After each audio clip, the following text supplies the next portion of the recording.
ध्यान रख लेना। भगवान राम ने गुरु की पूजा की है, भगवान कृष्ण ने गुरु की पूजा की है, भगवान बुद्ध ने गुरु की पूजा की है। तो हमें तुम्हें तो गुरु पूजा नहीं करनी पड़ेगी ना? बोलो करनी पड़ेगी कि नहीं करनी पड़ेगी? तो गुरु पूजा का त्योहार बहुत बड़ा से मिले।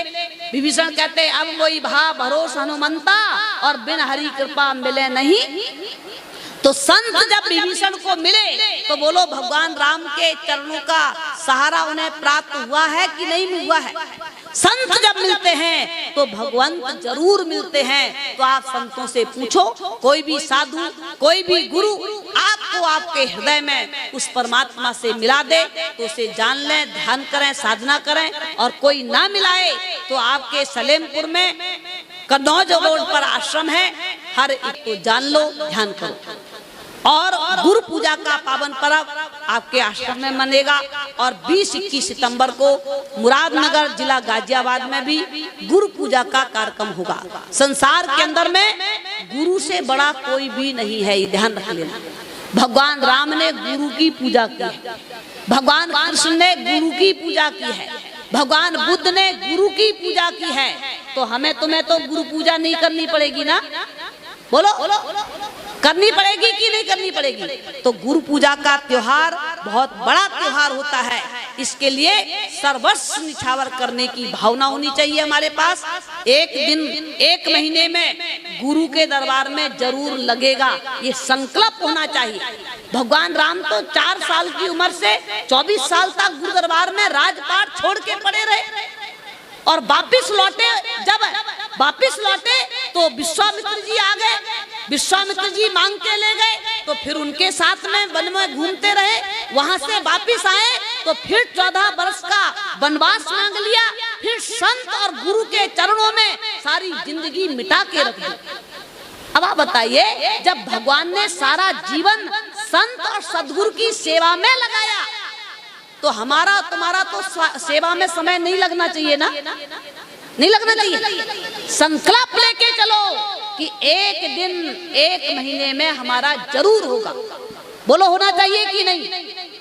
आप यहाँ पे नामरा करना, उसकी देखरेख करना, उस पे अपना एक दिन देना, ये हमारा धर्म है। आप 30 दिन महीने में होते हैं, 29 दिन परिवार को दे दो, बहुत प्यार है।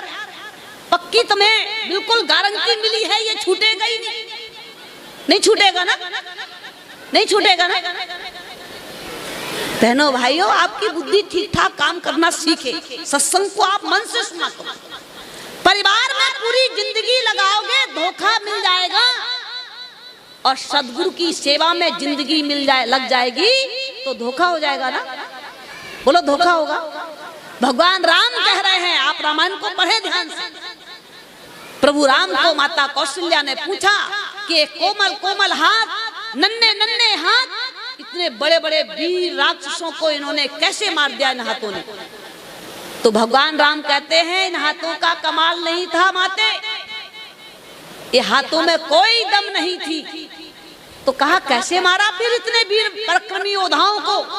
तो भगवान राम कह रहे हैं, ध्यान से सुन लो क्या, कि गुरु वशिष्ठ कुल पूज्य हमारे, गुरु वशिष्ठ कुल पूज्य हमारे, गुरु वशिष्ठ कुल पूज्य हमारे, गुरु वशिष्ठ कुल पूज्य हमारे, तिनकी तेरे पदनुज रण मारे,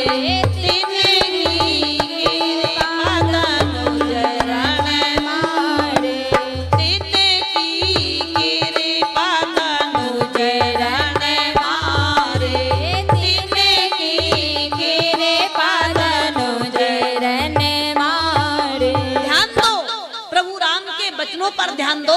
भगवान राम कह रहे हैं कि माता ये हाथों का कमाल नहीं है। कौशल्या माता कहती फिर किसका कमाल है?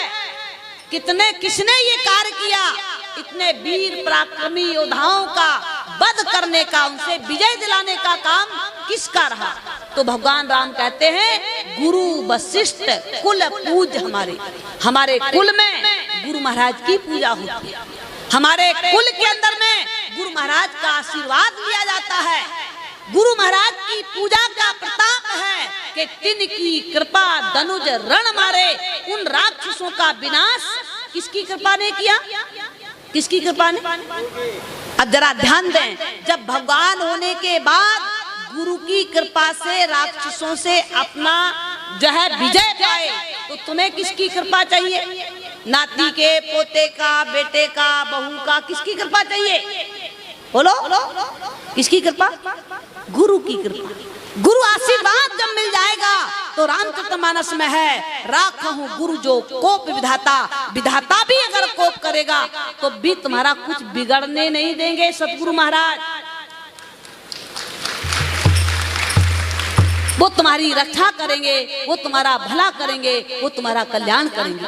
इसलिए हम सभी लोग सच्चे सद्गुरु के चरणों का सहारा लेके, सच्चे महापुरुष का सहारा लेके, गुरु जो होते हैं वो माला में, कंठी में, तंत्र में, मंत्र में उलझाते नहीं, बल्कि गुरु महाराज जी क्या करते हैं? जो रामायण में लिखा हुआ है, त्रेता युग में लिखा गया रामायण में, क्या? श्री गुरु चरण सरोज रज, निज मन मुकुर सुधार, और बरना रघुबर विमल यश, और जोदायक फल चार। गुरु महाराज जी जो हैं वो 4 फलों के दाता हैं। बोलो, सच्चे सदगुरु गुरु महाराज सदगुरुदेव श्री सतपाल जी महाराज जी के जितने शिष्य बैठे हैं, रामायण में लिखा है जोदायक फल चार, लिखा त्रेता युग में। बोलो, कलयुग में गुरु महाराज जी ने वो 4 फल में तुम्हारे हृदय में बता दिए कि नहीं बता दिए? हाथ उठा के बताओ, झूठ मत बोलना।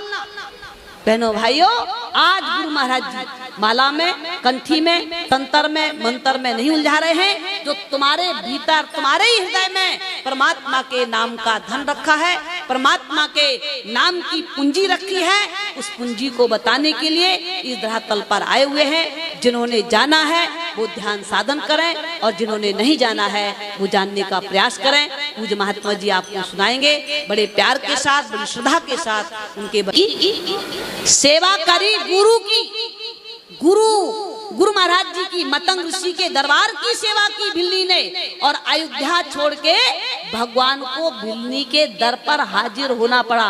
बोलो, होना पड़ा कि नहीं होना पड़ा? और तुम गुरु की सेवा करोगे, कुछ मिलेगा तो नहीं ना?